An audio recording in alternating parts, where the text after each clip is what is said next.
Tem muito casal que tem atrito um com o outro. Tem muita família que estão tendo atrito um com o outro. Irmão com irmão, esposo com esposa, pai com filho, filha com a mãe. Você entra na família, você só ouve assim. É um atrito, está faltando o quê? Graxa. Está faltando o quê? Lubrificante. Qual? Primeiro conselho para quem quer ser feliz: humildade. Bem-aventurado os pobres em espírito, os humildes, porque deles é o reino dos céus. Qual é o primeiro conselho para ser feliz? A humildade é o lubrificante que dissolve na raiz a ferrugem e os atritos. Contei domingo que na casa paroquial eles pintaram o portão e parece que caiu tinta na dobradiça do portão, mas estava uma festa. O portão fazia assim. Falei, gente, o que é isso desse portão? Ah, para, está faltando lubrificante, está faltando graxa. Aí foi lá. Ó, hoje, ó, você não ouve nada. Tem muito casal que tem atrito um com o outro. Tem muita família que estão tendo atrito um com o outro. Irmão com irmão, esposo com esposa, pai com filho, filha com a mãe. Você entra na família, você só ouve assim. É um atrito, está faltando o quê? Graxa. Está faltando o quê? Lubrificante. Qual que é o nome disso que Jesus nos ensina? Humildade. A humildade é o lubrificante que acaba com os atritos. A pessoa humilde, ela não revida. A pessoa humilde, ela perdoa. A pessoa humilde, ela espera a confusão acabar para depois você colocar o seu ponto de vista, sem grito, sem palavrão, sem nariz empinado, com humildade. Humildade é reconhecer que a gente erra, e quando erra, não ter medo de dizer: me desculpe, eu errei, me perdoa, eu fiz uma coisa ruim com você, você me desculpa? Você me perdoa? Tem gente que nunca pede perdão. Tem gente que nunca erra. É a macaca da balachita. Não tem aquela balachita? Mas ó, eu não peço perdão, eu não peço desculpa. Então você não vai ser feliz nunca. Falta humildade no teu coração. Humildade fala: meu filho, papai errou. Mãe, eu errei. Meu irmão, eu errei. É quando você reconhece que errou que cresce a confiança. Sabia disso? A confiança não cresce só quando você acerta. Ela cresce principalmente quando você erra. Uma vez no lugar que eu fui, eu não me lembro o estado, alguém perguntou para mim assim: Padre Cristian, eu fico vendo as suas pregações no YouTube, o senhor conta uns casos seus, que o senhor caiu, que o senhor comprou um negócio errado, que o senhor perdeu não sei o quê, a cada palhaçada, o senhor não tem medo do pessoal perder o respeito do senhor, não? Eu falei: muito pelo contrário. Quanto mais aquele povo que vai à missa da família vê os exemplos da minha vida, que eu não sou um anjo caído do céu, mas eu sou humano, e eu tenho uma vida como a deles, que tem hora que cometo uma nota e perco e compro errado, mais eles veem que a humanidade é que me aproxima de Deus. Eu não tenho que fugir do humano para ser divino. Quanto mais humano eu for, mais Deus me diviniza, porque eu não sou um ser divino, eu sou um ser humano. E o ser humano, ele erra, e ele tem que dizer: perdão, eu errei. Reconhecer isso dignifica você.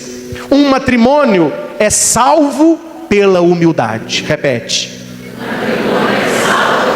E eu vou além, viu? O matrimônio nasce da humildade. Você quer ato maior de humildade do que namorar? Quer que eu explico? O que é um namoro? É um ato maior, radical de humildade. É como se a pessoa que namora dissesse uma para outra: dá-me também o teu ser, porque o meu não me basta. A pessoa orgulhosa, ela se basta, então ela não precisa de ninguém. A pessoa que namora, a pessoa que se noiva, a pessoa que casa, ela traz no coração o dom da humildade, porque ela está dizendo para o outro: olha, eu quero você na minha vida, eu não me basto, eu preciso de você para que eu seja. Não é bonito isso? Então a humildade, gente, tem que estar no próprio namoro. A pessoa reconhecer: eu errei, eu pequei, afastar a mentira, né? Arrogância, altivez, orgulho destrói qualquer família, destrói qualquer casamento e acaba com qualquer namoro. Tiago 4,6 me diz: Deus resiste aos soberbos, mas dá a sua graça aos humildes. Bonito isso. Deus resiste aos soberbos. Está rezando, não recebe nada. Você é soberbo, estou me resistindo a você. Está puxando, não, resistindo. Deus resiste aos soberbos, mas Ele dá a sua graça aos humildes. Segundo conselho, repita: sensibilidade. Repita. É o versículo 4, aqui está falando: bem-aventurados que choram. Se a pessoa chora, é porque ela é sensível. A pessoa sensível, ela chora.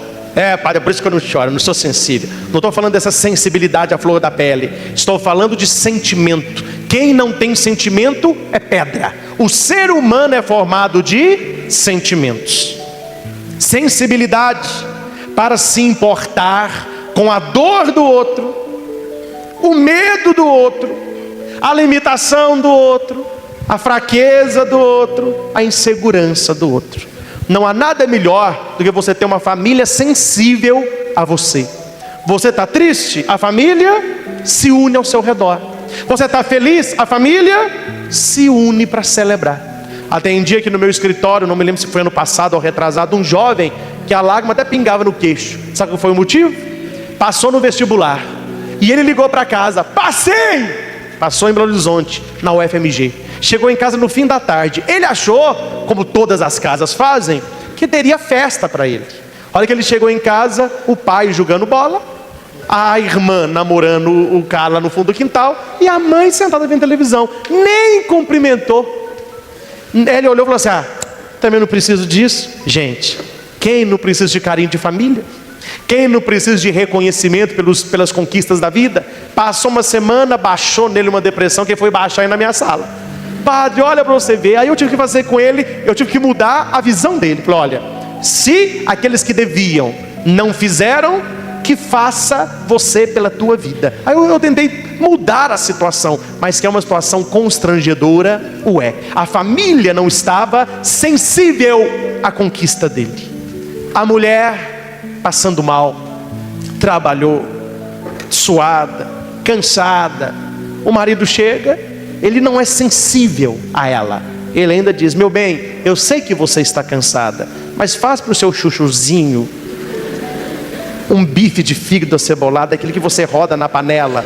Ela olha e fala: estou querendo rodar a minha mão na sua cara. Não estou querendo rodar bife não.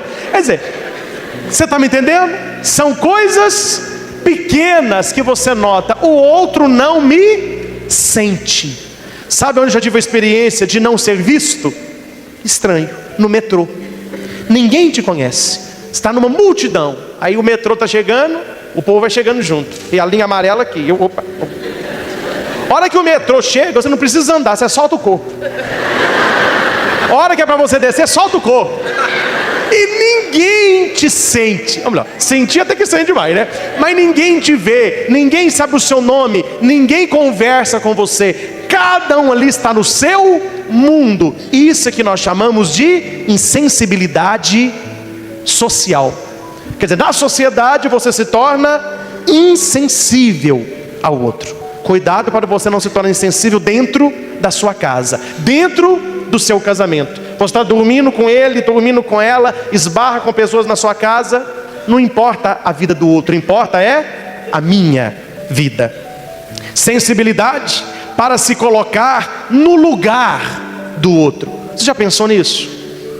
É um exercício que dói às vezes. De vez em quando eu fico pensando, deixa eu me colocar no lugar da minha mãe. Aí eu me coloco no lugar dela. Aí eu vejo o que ela faz, o que ela já passou, o dinheirinho dela, a saúde dela. Eu falo: meu Deus do céu, tem que ajudar mais, tem que amar mais, tem que compreender mais. Aí eu me coloco no lugar do meu irmão. Ai meu Deus, vai com percussono mesmo. Meu Deus do céu, Deus abençoe. Deus podia chamar o meu irmão, o nome é Samuel. Falou: oh Deus, fala Samuel.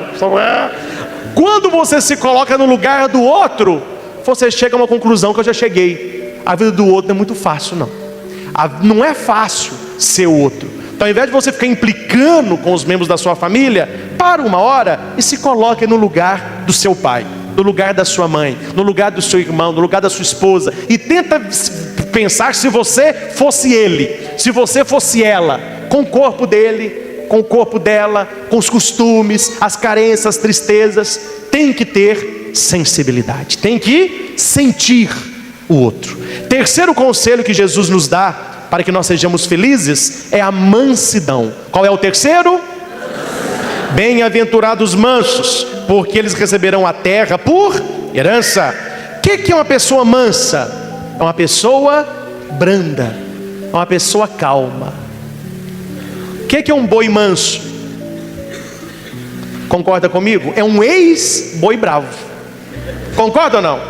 O que é um boi manso? É um ex-boi bravo. É um boi que foi amansado. Como é que Jesus nos amansa?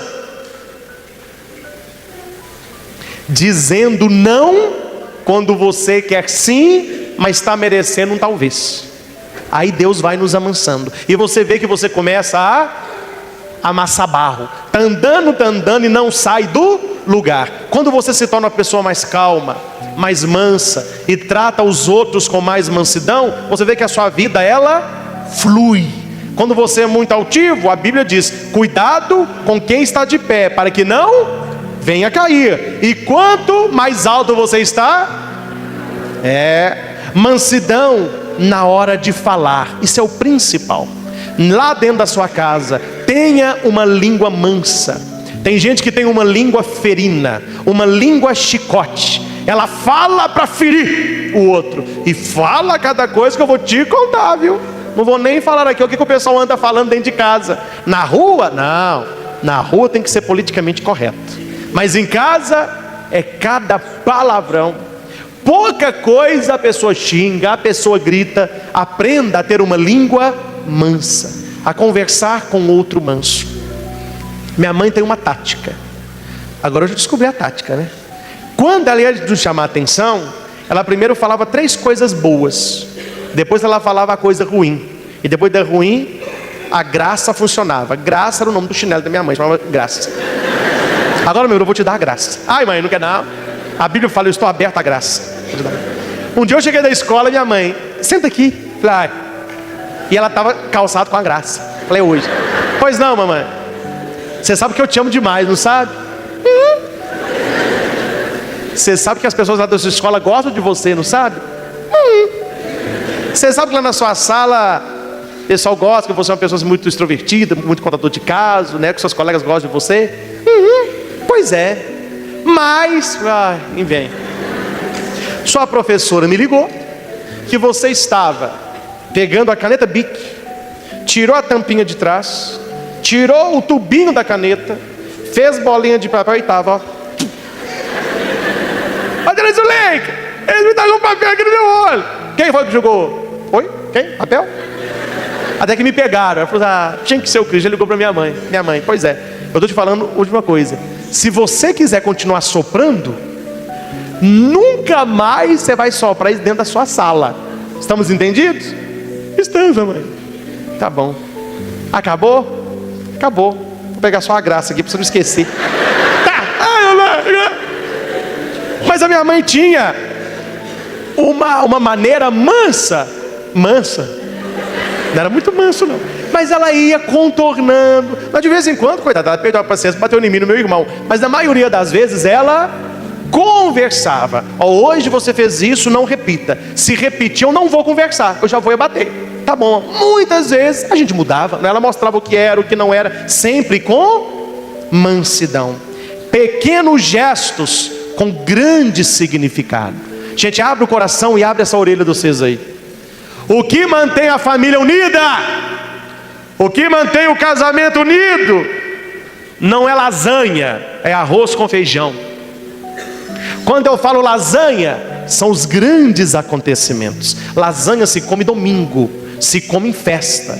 Arroz com feijão, tem gente que só faz festa para o outro no aniversário, Dia das Mães, Dia dos Pais, Natal. Isso é lasanha, gente, você vai aparecer. Isso aí não mantém família unida, não. A família unida não vive de grandes momentos, mas vive de pequeninos momentos todo dia. É o que eu chamo de conta-gota. O que salva casamento não é bacia de água, é conta-gota. É todo dia um gestinho, uma palavra, um abraço, e aquilo vai se perpetuando, e você se torna uma pessoa mansa. Não grite, não use de ironia. Ironia fere, viu? Ironia não. A fase da ironia, estupidez, ira. Como eu já disse para vocês, como a mulher me disse: padre, eu casei para ser feliz. Eu achei que eu tinha casado com um cavaleiro, eu casei com um cavalo. Ele só me sabe me dar coice. E me responda: não tem gente na sua família que só te encontra para te dar coice? É uma pessoa que não tem o quê? Quem não tem mansidão não será feliz. Quarto, justiça. Bem-aventurados justos, porque serão satisfeitos. Temos que procurar a justiça em nossos relacionamentos. Não fazer com que a balança venha sempre para o nosso lado com argumento injusto. Tem gente que tem o dom, que eu pus o nome de dom da safadeza. A pessoa está errada, mas ela se coloca como vítima. Ou não tem isso? Está faltando o que aí? Justiça? Eu errei, então perdão. É assim, ó. Sempre eu. Ninguém me convida. Isso é falsidade. Isso é falta de mão na cara. Isso é falta de ser homem. É aceitar: olha, eu errei mesmo, eu pequei, me perdoa, eu vou emendar, eu vou mudar de vida. Tem gente que só pende a balança para o seu lado. O outro erra, eu não erro, o outro me leva a errar. Tem gente que vive assim. Tem um filósofo chamado Pico della Mirandola. Ele fala que ele nunca errou na vida, ele sempre acertou. Aí um dia no congresso lá em Atenas, na Grécia, né? Alguém disse para ele assim: Pico della Mirandola, nunca erraste? Ele respondeu: nunca. Ou melhor, uma vez. A pessoa falou: uma vez? E quanto foi que você errou? O dia que eu pensei que eu estava errado. Agora me fala, é fácil você ter na sua família um Pico della Mirandola?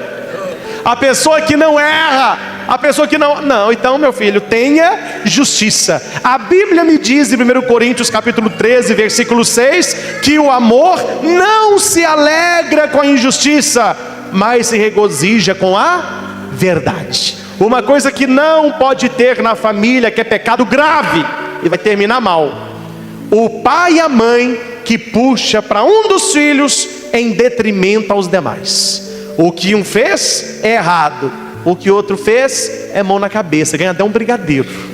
Isso tem em muitas famílias. Os que trabalham, os que estudam, mas aquele é que os pais ficam passando a mão na cabeça, é que compra moto, é que dá dinheiro. Cuidado com isso. Não tem uma família injusta. Frase de João Paulo II quando esteve no Brasil: não se constrói uma sociedade justa sobre a injustiça. Qualquer tipo de mentira corrói o casamento, corrói a família. Sétimo, misericórdia. Qual é o sétimo?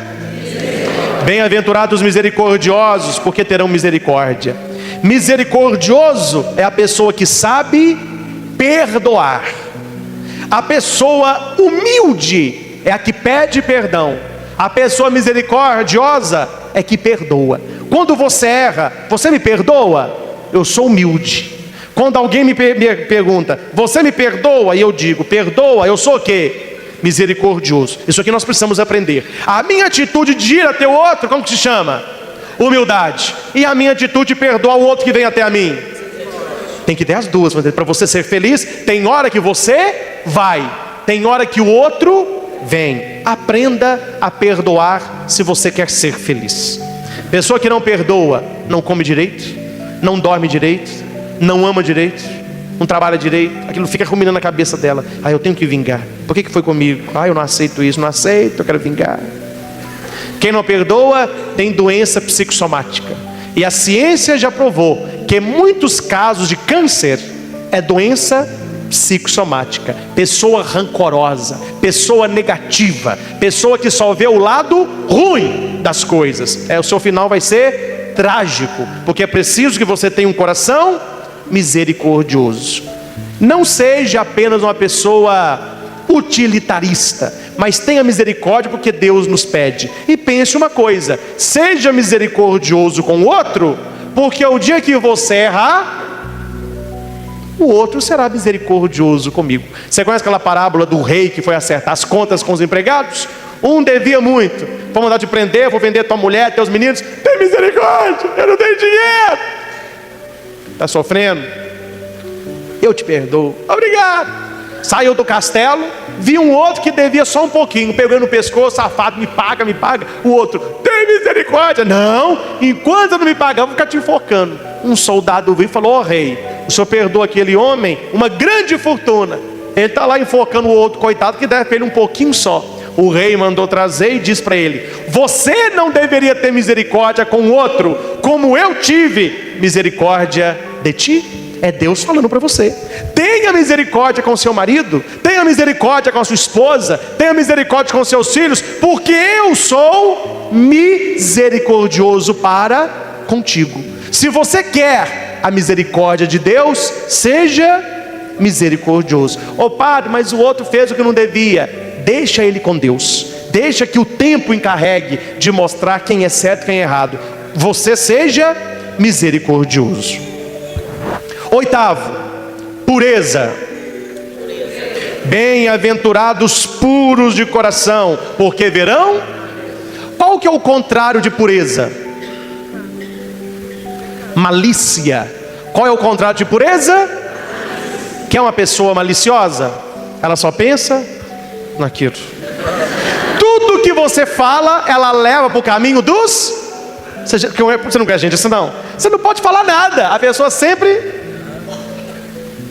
No casamento, no namoro, se o casal der lugar a pensamentos impuros, olhares impuros, palavras impuras, desejos impuros, relacionamentos impuros com pessoas do sexo oposto, então estará abrindo a porta para a destruição do casamento, a destruição do namoro e a aniquilação da família.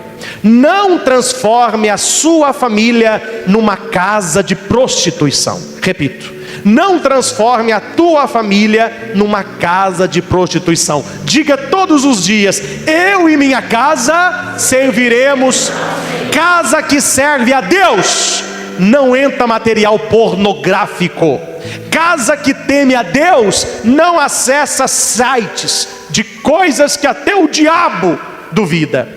Casa que teme a Deus não entra produtos eróticos. Ah, meu bem, para a gente aquecer o nosso casamento, nós vamos assistir um filme e nós vamos fazer o que fez no filme. Você está vendo lá? Olha a mulher rodando o ventilador, é aquilo lá, ó. Você vai ficar rodando?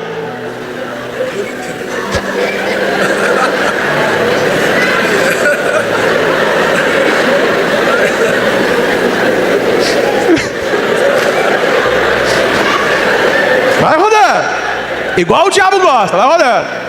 Outra coisa, meu irmão, para com esses pensamentos. Eu sei que vocês não, mas pode ser que você me ouça ou me veja e Deus está me usando para atacar você. Não coloque dentro do seu casamento uma terceira pessoa, meu irmão. Ah, o meu desejo é ver a minha mulher fazendo sexo com outro homem. Oh, meu irmão, e tem casal que acha isso muito normal. Ah, eu quero fazer sexo com duas mulheres. Aí a mulher: ah, então pode, senão eu vou perder meu marido. Meu filho, perca o seu marido, mas não perca o céu. Perca a tua mulher, mas não perca as bênçãos de Deus. Eu e minha casa serviremos ao Senhor. Hoje em dia tem troca de casal, sexo grupal. O povo está louco, só pensa naquilo. Então você tem que pensar: a minha família, ela é de Deus ou ela é do mundo? Como fala o saudoso Padre Léo, a minha família é branca porque é de Deus ou está amarela porque é do encardido? Tem muitas famílias de Deus que estão abrindo a porta para coisas que não são de Deus. Não transforme o seu leito conjugal num lugar de prostituição. Hebreus 13:4. Para eu vou na palavra de Deus. Que o casamento seja respeitado por todos, e que os maridos e as esposas sejam fiéis um ao outro. Deus julgará os imorais e os que cometem adultério. Hebreus 13, versículo 4. Leia isso. Se você acredita na palavra de Deus, leia isso. Pureza. E o último, o sétimo: bem-aventurados pacificadores. O sétimo é o dom da paz. Qual que é o sétimo? Os pacificadores.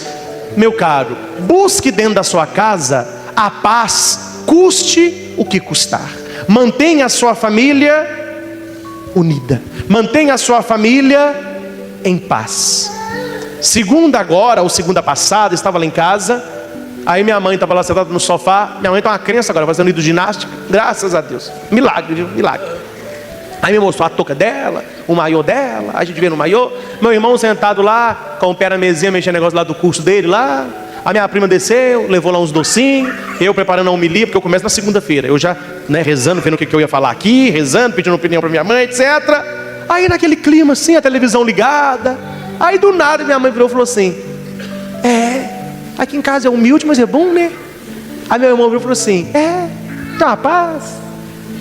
Gente, a casa que minha mãe mora é muito humilde. Pegando a casa que eu moro aqui, com lá em casa, aqui tá bem mais luxuoso. E vê que aqui não é muito luxo não, sabe? Vou só abrir um parênteses. O pessoal julga a gente vai, não julga? Eu não tenho culpa se eu tenho cara de rico.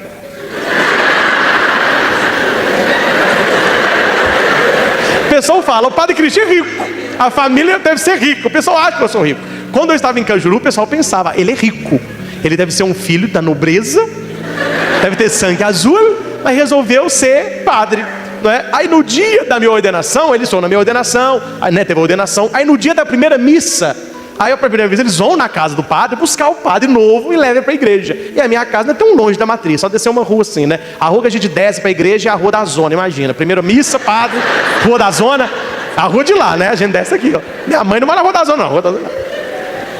Aí o pessoal foi lá me buscar.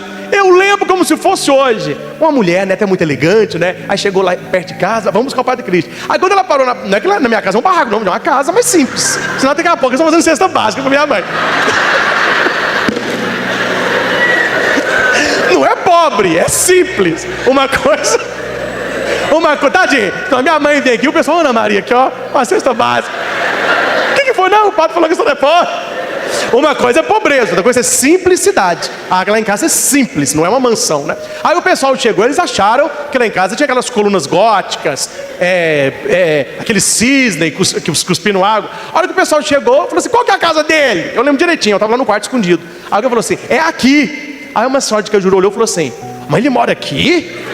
Eu entendi o aqui dela. Não é que a minha casa vai cair aos pedaços, não. Mas ela esperava o quê? Um casão. Meu irmão, eu não troco, minha mãe não troca, e nem meu irmão troca a paz que tem lá em casa por uma guerra que tem certas coisas que vivem nos palacetes por aí. Aquilo é só de fachada. A hora que você olha, cada um por si, não tem união, não tem amor, não tem diálogo, um não senta no colo do outro, não tem cheiro, não tem abraço, não tem nosso, tudo é meu. Eu achei bonito o meu irmão, né? Aqui em casa é uma paz, né? Quer dizer, a tranquilidade. Lute para manter a paz na sua casa. E uma coisa eu vou te contar: família que não reza não tem paz. Família que não ama não tem paz. Família que não perdoa não tem paz. Eu resumo tudo isso que eu falei em paz. Quem não vive em paz não é humilde. Quem não tem paz não é sensível. Quem não gosta da paz não tem mansidão. Quem é inimigo da paz não é justo. Quem não conhece a paz não é misericordioso. Quem evita a paz não terá uma vida pura.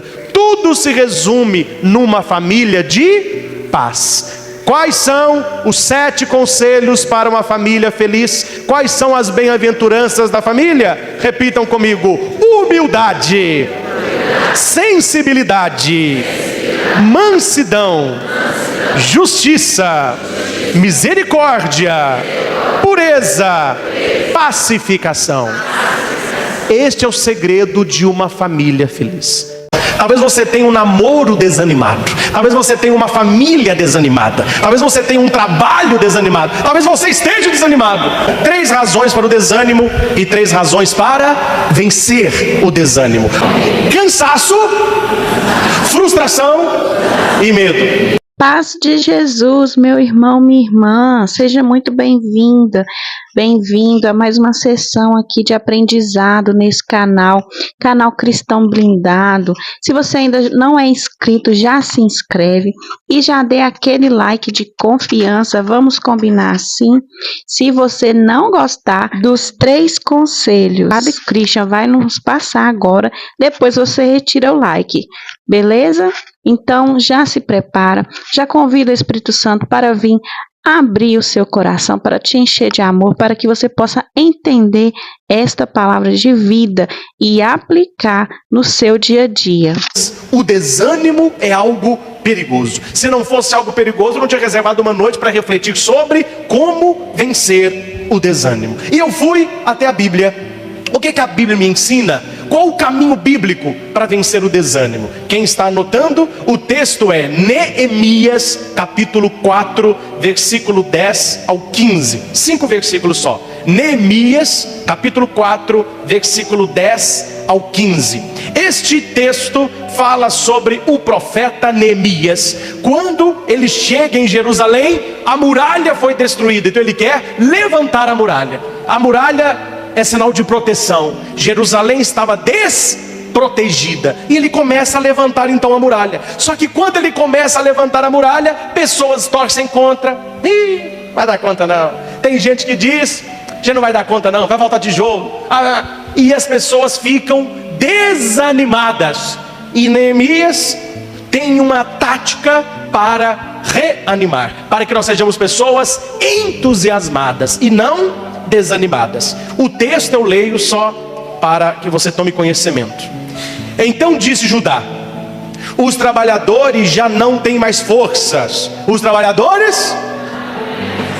E o pó é muito. E o pó? E nós não poderemos edificar o muro. Disseram, pois, os nossos inimigos. Quem disse? Nada saberão disso, nem verão, até que entremos no meio deles, Neemias e os homens lá que estavam levantando o muro, e os matemos. Assim faremos cessar a obra. Então pus guardas nos lugares baixos, por detrás do muro, nos altos, pus ao povo pelas suas famílias, com suas espadas, com suas lanças e com seus arcos. E olhei, levantei-me e disse aos nobres, aos magistrados, ao todo o povo: não temais. O que ele disse? Lembrai-vos do grande e terrível Senhor, e lutai pelos vossos irmãos, vossos filhos, vossas mulheres, vossas casas. E sucedeu que, ouvindo os nossos inimigos, que já o sabíamos, e que Deus tinha dissipado o conselho deles, todos voltamos ao muro, cada um a sua obra. Olha o início da leitura. Nós não queremos levantar esse muro amanhã. Por que você não quer levantar o muro? Não tem mais força. Tem pode mais. E os nossos inimigos vão nos matar. Como que termina a leitura? Cada um voltou ao seu lugar para fazer o que lhe cabia. Vamos levantar o muro. Estavam levantando o muro, não quero levantar o muro, desanimaram, voltaram a levantar o muro. O que Neemias aprontou aqui? Como que Neemias conseguiu mudar aquela situação? Talvez você tenha um namoro desanimado, talvez você tenha uma família desanimada, talvez você tenha um trabalho desanimado, talvez você esteja desanimado. O texto me aponta 3 razões para o desânimo e 3 razões para vencer o desânimo. Por que aquele povo de Neemias capítulo 4 está desanimado? Repita comigo. Primeiro, estão cansados, estão frustrados, estão com medo. Cansaço, frustração e medo. A pessoa fica desanimada. Corra com essas 3 coisas na sua vida. E vou citar a leitura para você me entender. Eles estavam cansados. A leitura me diz: os trabalhadores não têm mais força. A primeira causa da pessoa desanimada é a fadiga. Nós precisamos trabalhar, mas nós precisamos descansar. Descansar é necessário. A pessoa cansada, ela não rende o que poderia render e ela acaba ficando. Quantas pessoas eu atendo na minha sala: padre, me dá uma benção, eu estou aguentando meus filhos, estou aguentando meu marido, estou aguentando meu trabalho. Eu falo: calma lá, o Brasil é nosso. Me responda uma pergunta só antes de eu te orientar. Fala, padre, fala, manda lá. Quanto tempo tem que você não descansa? Quanto tempo tem que você não tira férias? Quanto tempo tem que você não viaja? Todos. Ai, padre, essa palavra nem está no meu dicionário. Por isso que está desanimado, não está aguentando filho, não está aguentando trabalho, não está aguentando barulho, não está aguentando nada, porque vocês não têm mais força, você está fadigado. Aquele povo desanimou porque eles estavam cansados. Repita alto: descansar não é pecado, descansar é necessário. Amém? O padre também, viu? Tem gente que joga pedra nos padres. Cadê o padre? Não pode falar a verdade, não, tem que mentir. Ele está na reunião, ele está rezando, aí está pregando retiro. Se falar, não, ele está descansando, ele está num sítio. Vagabundo esse padre, hein? Savadinho, onde ele está? Me fala. Gente, todo mundo precisa. Gente, se Deus descansou, e nós? Deus fez o mundo em 6 dias, no 7º, precisa. Tem gente que trabalha, e quanto mais você trabalha e não descansa, você passa a render menos. Existem empresas de computação, internet, marketing em São Paulo que exige o quartinho do descanso. Tem cama na empresa. Passou no jornal. As pessoas estão lá digitando, está um som depois do almoço, o patrão fala: vai descansar meia hora. Ele vai lá no quarto, deita, aí ele levanta, ele rende o dobro. Não vai chegar no teu trabalho e falar com o teu patrão: Padre Cristo pediu para colocar uma cama aqui. Ele vai falar: sai, esse pá tá louco. É um exemplo que eu estou dando para você, que o descanso ele é necessário.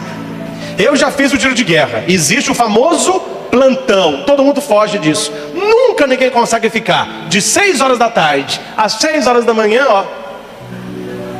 Por isso que tem os turnos. Você fica 2 horas, vai descansar, aí vem outro, depois de 4 horas você volta. O descanso ele é necessário.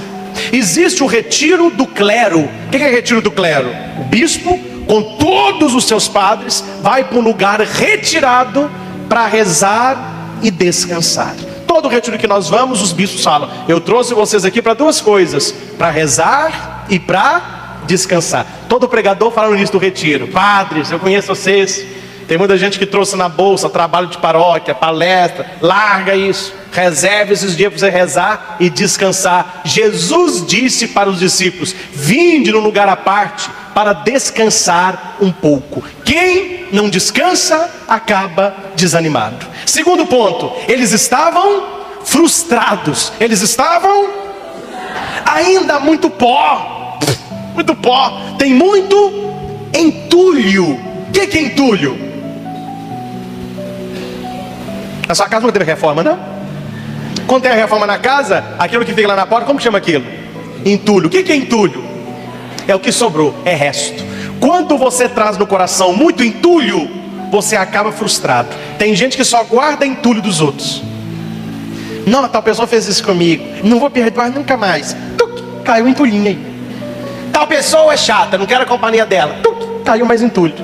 No fim, meu filho, tem pó demais, tem entulho demais. A pessoa fica frustrada com os outros, acaba frustrada com ela mesma e acaba desanimado. A segunda causa do desânimo é a frustração. É a pessoa que guarda muito entulho dentro de si mesma. Terceira causa é o medo. Qual que é a terceira? E a primeira? Cansaço. E a segunda? E a terceira? Você pode, depois você é bom, pessoal que não vai muito à missa assim, não entende esse negócio. Você pode estar o show lá no seu trabalho. Eu estou desanimado. Você fala: olha, você está desanimado por 3 motivos. Ou é frustração, ou você está cansada, ou você está com medo. Como você sabe? Não aprendi isso. Eu vou te ajudar. São as 3 causas principais. Nossos inimigos diziam, é o versículo 11: pessoas ficam desanimadas porque elas têm medo. Não fale, mas pense. Você tem medo de quê? Medo de morrer. Tem gente que tem medo de morrer. Medo de ficar doente. Medo de perder a pessoa que ama. Medo de perder filho. Tem gente que fala: não, padre, eu tenho medo de ficar cego. Tem gente que tem medo de ficar cego. Não, padre, eu tenho medo de altura. Eu tenho medo. O seu medo, ele te deixa desanimado. Aquilo que você gosta te deixa animado. É a mesma coisa. Tem gente que não gosta de avião. Vocês viram que caiu mais um. Não gosta de avião. Aí a pessoa fala assim: vamos na praia? Vamos. Mas esse ano nós vamos de avião.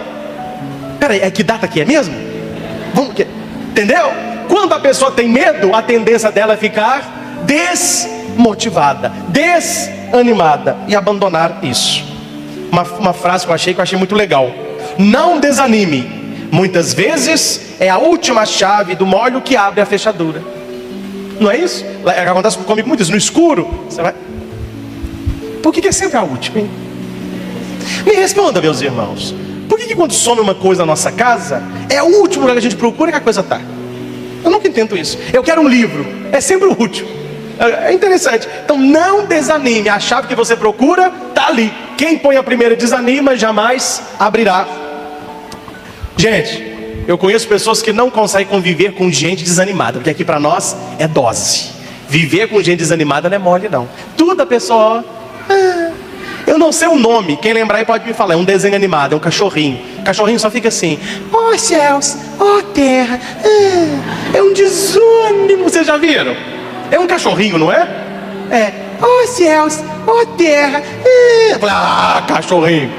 Tinha um homem que falou comigo: pô, eu não aguento gente desanimada. Eu gosto de gente animada. Eu gosto de gente que sai, que passeia, que vive, que pratica esporte, que vai à missa, que gosta de rezar, mas que gosta também de fazer coisas para ser feliz. E esse homem, meu irmão, estava num dia de estresse, e ele estava na fila do elevador.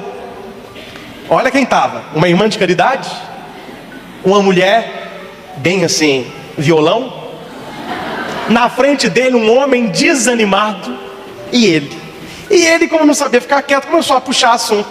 Oh, que bom que choveu, hein? Tanto faz.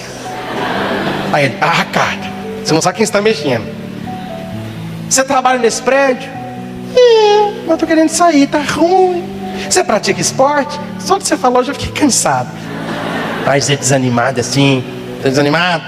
Ele falou assim: olha, eu sou tão desanimado que para economizar trabalho até casei com uma mulher grávida. Ai, cara, se Deus não segura minha mão, eu te arrebento aqui agora. Eu tolero tudo, eu tolero ladrão, bandido, safado, eu não tolero gente desanimada. Ou você está desanimado, eu vou te socar. E aquele homem falou: não, eu vou ter que socar esse cara. Eu vou ter que... Você já viu quando a pessoa tem uma crise de histeria? Dá um tapa na cara, a pessoa volta. Você já viu isso? Para, parei, vamos concentrar. Por que é? Tem hora que tem que ter uns tabetes. Aí entrou pro elevador, a irmã, tercinho na mão. Ele olhou para a irmã. O outro lado da mulher. Ele olhou para a mulher. A hora que ela olhou para o lado dele, quem que estava? O desanimado. Gente, se Deus me ouve. O elevador estava subindo. No meio do trajeto, o elevador apaga a luz e para. Se escutou assim. Nisso acende a luz do elevador. A irmã pensou: aposto que um dos dois engraçadinhos quis beijar a moça e levou um tapa para a cara fora. Eu acho é pouco. A irmã. Só que ninguém falou nada. Ninguém falou nada. A moça pensou assim: aposto que um dos dois queria me beijar, beijou a irmã e levou um tapa. Aí o desanimado: aposto que esse tarado beijou essa gostosa e ela pensou que era eu e me deu um tapa.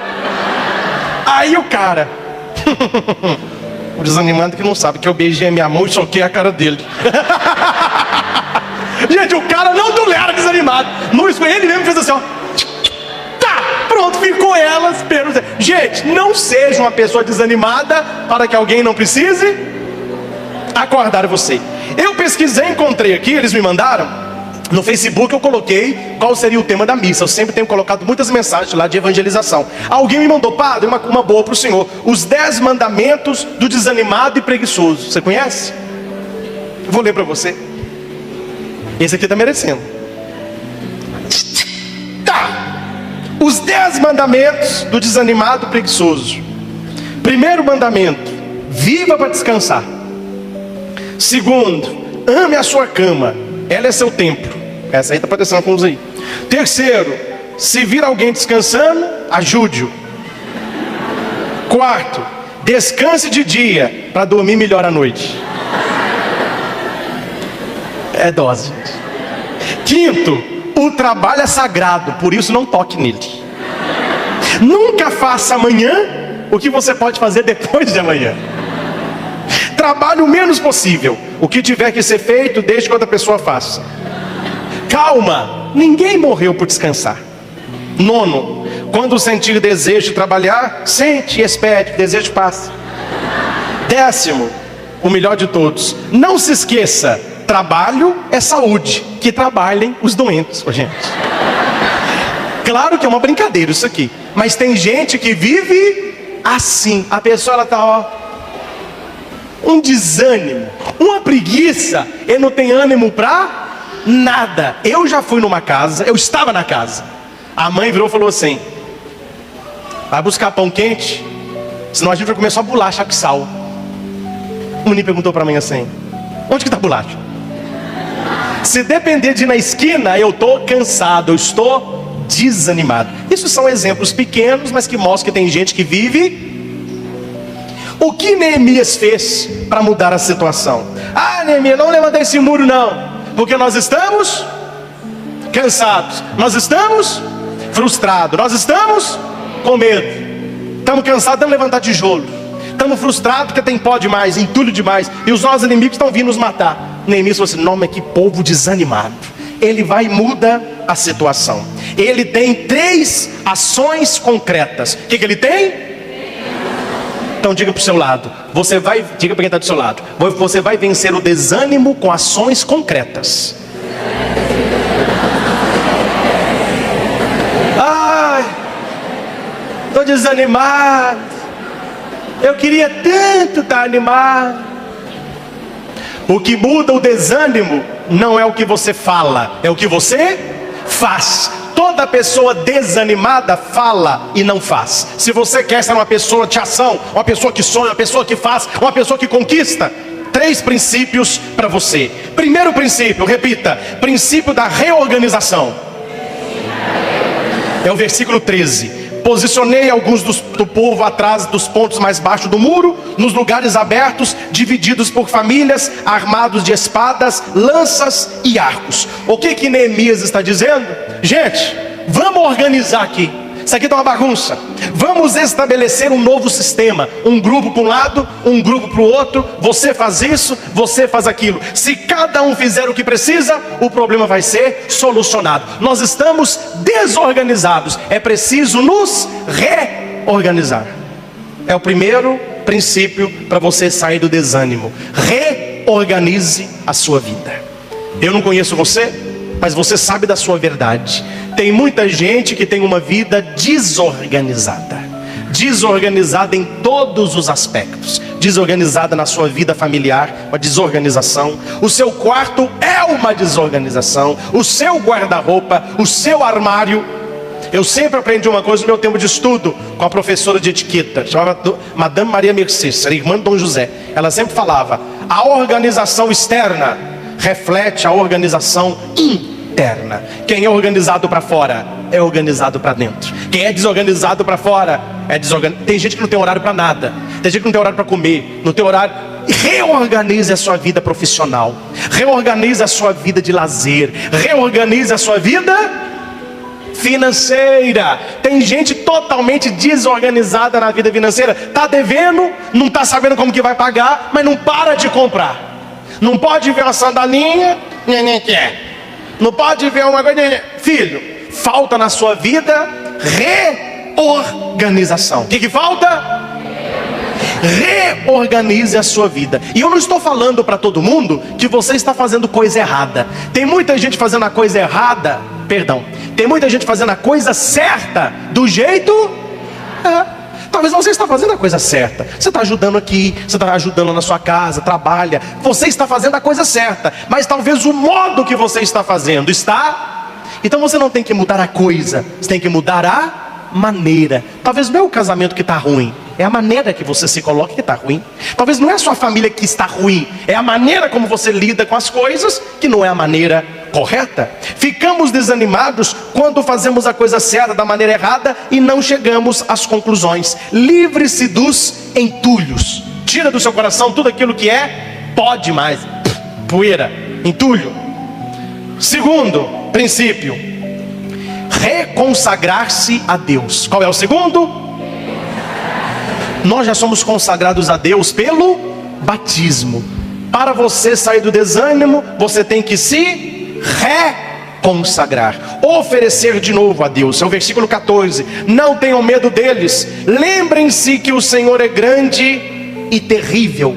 Quando você se consagra a Deus, não tem como você ter uma vida desanimada. Eu não estou sozinho, Deus está.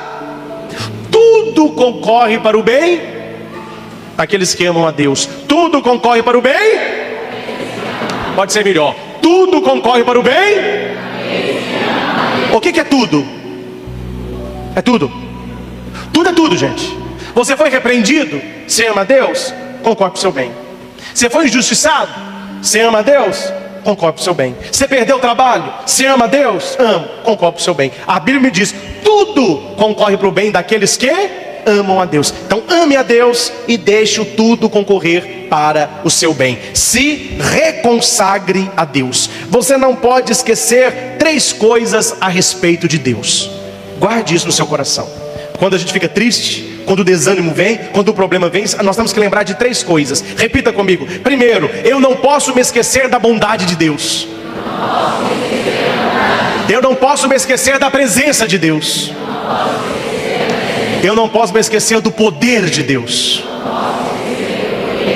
Bondade, presença, poder. Bondade. Lamentações 3, 22 a 24. Texto maravilhoso. Pregação precisa ser só sobre isso. Quem está anotando, anote, leia e reze na quaresma isso aí. Lamentações 3, 22 a 24. Olha que maravilha. As misericórdias do Senhor são a causa de não sermos consumidos pelo desânimo. As misericórdias do Senhor são a causa de não sermos consumidos pelo desânimo, porque as suas misericórdias não têm fim. Novas são cada manhã. Grande é a fidelidade. A minha porção é o Senhor, diz a minha alma. Portanto, esperarei nele. Quem confia na misericórdia de Deus, quem espera em Deus, quem confia em Deus, não tem uma vida desanimada não. O desânimo, você corre com ele. Eu preciso lembrar que Deus, ele é bom. É bom para quem? Para mim. Deus é bom para mim. Deus é bom para minha família. A vontade de Deus eu hei de ver na terra dos viventes. Segundo, eu não posso esquecer da presença de Deus. Eis que eu estarei convosco todos os dias, até o fim dos séculos. Deus está com você todos os momentos. Nunca pense que Deus esqueceu você.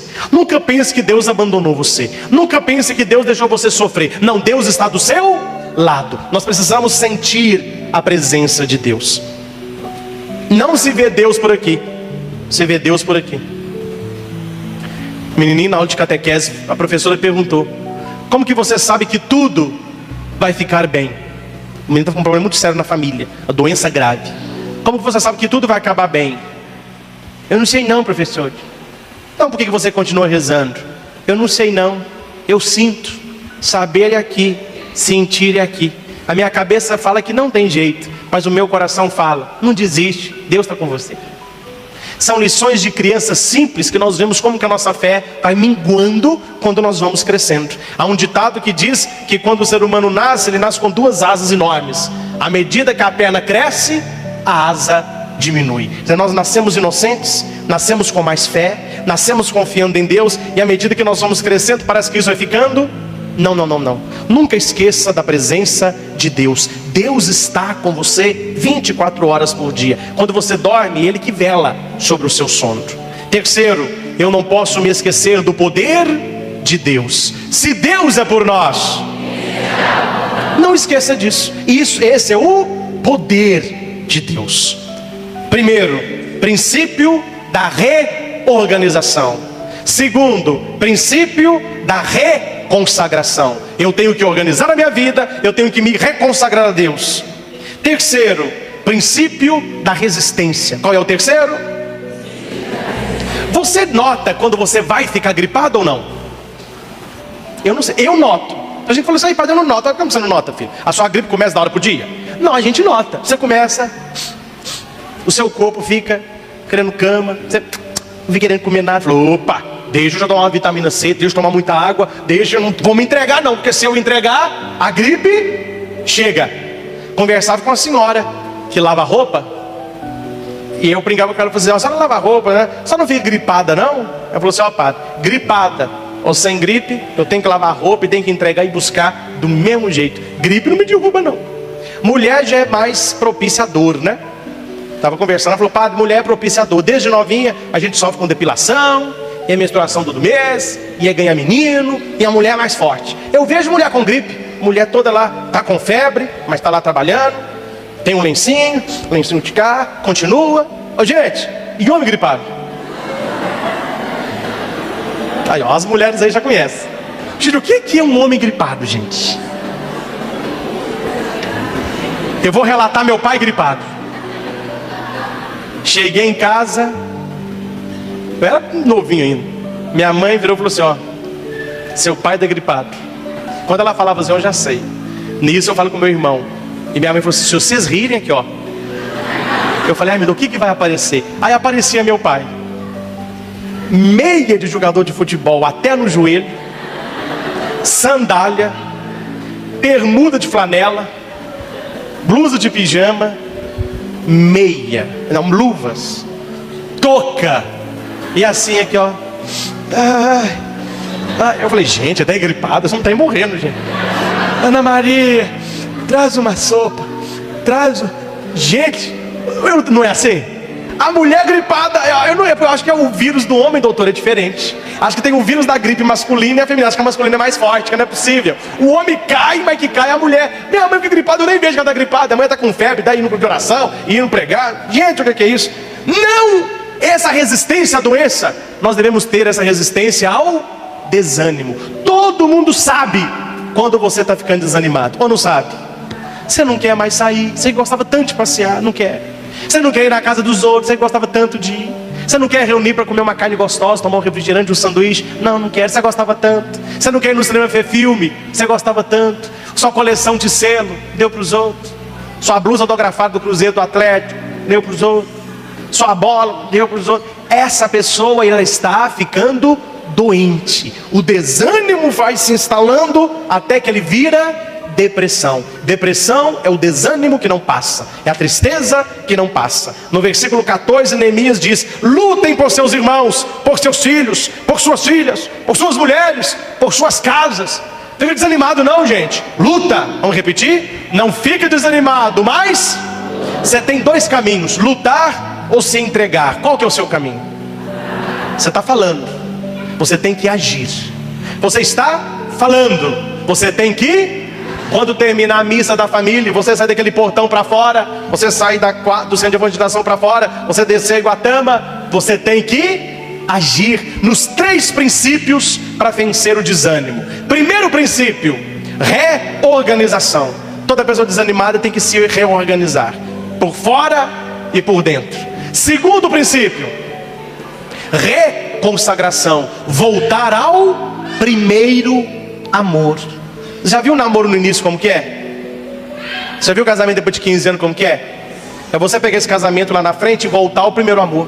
É reacender aquele fogo, aquele carinho, aquela ausência, aquela presença gostosa. Voltar ao primeiro. Reconsagrar-me a Deus. Sentir que Deus me ama como eu era criança. Tem uma musiquinha que canta assim, ó: eu era criança, nem me lembro. Só lembro que às vezes, aos pés da cama, juntava a mãozinha e rezava apressado. Mas rezava como alguém que ama. Ave Maria, Mãe de Jesus. O tempo passa, não volta mais. Tenho saudade daquele tempo que te chamava de minha mãe. Ave Maria, Mãe de Jesus. Ave Maria, Mãe de Jesus. Que esse reconsagrar-me é voltar ao primeiro amor. É você voltar às coisas pueris da sua fé. E terceiro, o princípio da resistência. Eu não vou permitir que o desânimo tome conta da minha vida. Repita: eu... Tinha um homem desanimado, que foi, além de desanimado, era criminoso, e foi condenado à cadeira elétrica nos Estados Unidos. Quando ele estava na cadeira elétrica, ele assim, ó, diz: o diretor do presídio falou: seu cara, todo mundo senta aqui chorando, tremendo, pedindo pelo amor de Deus, você não vai pedir não? Tanto faz, desanimado. Peça qualquer coisa.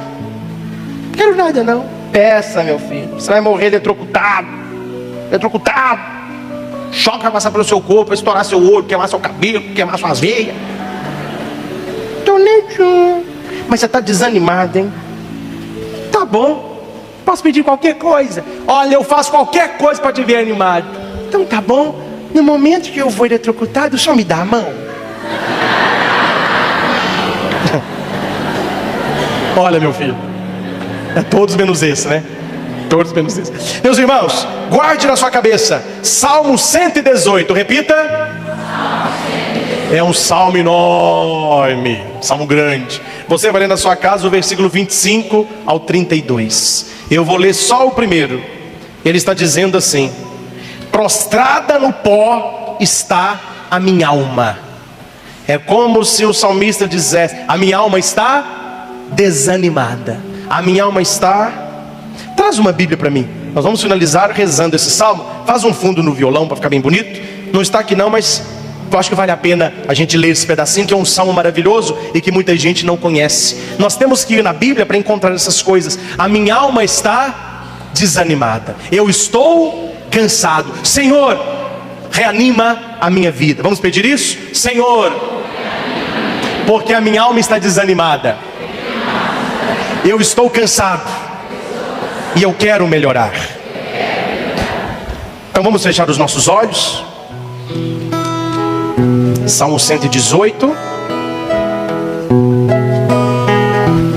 Que você possa rezar na sua casa. Você que me acompanha neste DVD, pega a sua Bíblia. Vamos rezar juntos. Um salmo enorme. Deixa eu falar para você que é até uma curiosidade. Talvez você nem sabia disso. Esse Salmo 118, ele tem 176 versículos. Um salmo enorme, é o maior. 176 versículos. Nós vamos ler o versículo 25 ao 32. Feche os seus olhos e eu vou ler devagar para a gente rezar. Você vai repetir isso em silêncio. Quando eu falar assim: a minha alma está prostrada, você vai em silêncio falar: é a minha alma, Senhor, sou eu, para que esse salmo possa ir curando você. A minha alma está prostrada sobre o pó. A minha alma está desanimada. Dá-me a vida segundo a tua palavra. Sim, Senhor. Quantas vezes pessoas pensaram em morrer, em suicídio, em abandonar seus sonhos, seus projetos. Dá-me a vida segundo a tua palavra. Senhor, eu te expus os meus caminhos e tu me atendeste. Ensina-me os teus estatutos, ensina-me as tuas leis, para que eu não pegue a estrada perigosa do desânimo. Instrui-me no caminho dos teus preceitos e meditarei nas tuas maravilhas. A minha alma derrama lágrimas de tristeza. Quantas pessoas estão tristes aqui hoje por causa da perda de um ente querido, perda de um trabalho, perda de um sonho. A minha alma derrama lágrimas de tristeza. Fortifica-me, Senhor, segundo a tua palavra.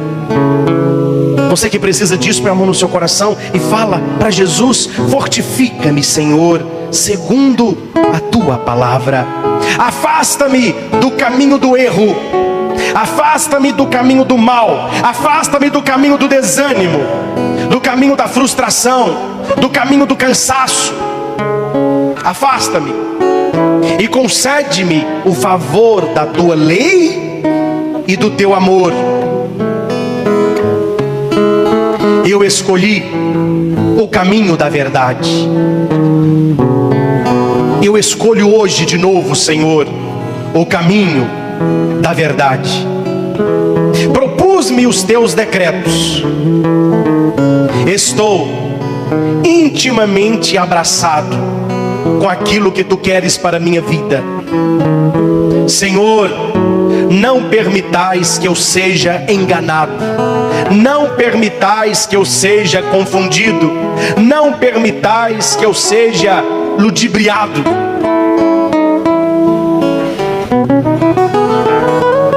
Correrei pelo caminho dos teus mandamentos, quando dilatares o meu coração. Correrei pelo caminho dos teus mandamentos, quando dilatares o meu coração. Jesus, é isso que eu peço. Dilata o meu coração nesta missa. Abra o meu coração para que eu possa tirar todo entulho, tudo aquilo de ruim que os outros falaram para mim, tudo aquilo de ruim que eu escutei, que falaram de mim, sentimentos ruins, pessoas que eu não perdoo. Correrei pelo caminho dos teus mandamentos, quando dilatares o meu coração. Dilata o meu coração, Senhor, e não permita que a minha alma seja prostrada pelo desânimo. Eu escolhi o caminho da verdade. Correrei pelo caminho dos teus mandamentos, quando dilatares o meu coração. Glória ao Pai, ao Filho e ao Espírito Santo, como era no princípio. Deus eterno e todo-poderoso, volvei o teu olhar de bondade sobre cada pessoa presente aqui no santuário, sobre essas pessoas que nos acompanham neste CD, neste DVD, no YouTube. Afasta de nós, Senhor, todo sentimento de desânimo, todo cansaço, toda frustração, todo medo, para que o desânimo não se abata sobre nós.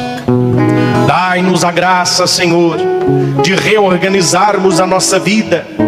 Dai-nos a graça de reconsagrar-nos a Ti. Dar-nos a graça de resistirmos ao desânimo quando ele bater à porta do nosso coração. Guarda-nos na Tua verdade, protege-nos pela Tua misericórdia. Afasta de nós todo pecado, perigo, doença, tentação, inveja, mal-olhado e principalmente o desânimo. Por intercessão de São Miguel, São Gabriel, São Rafael, de Nossa Senhora Aparecida, Rainha e Padroeira do Brasil, que Deus nos livre de todo desânimo e nos abençoe, Ele que é Pai, Filho e Espírito Santo. Amém. Louvado seja nosso Senhor Jesus Cristo. Diga comigo: desânimo nunca mais. Diga para quem está do seu lado: desânimo nunca mais.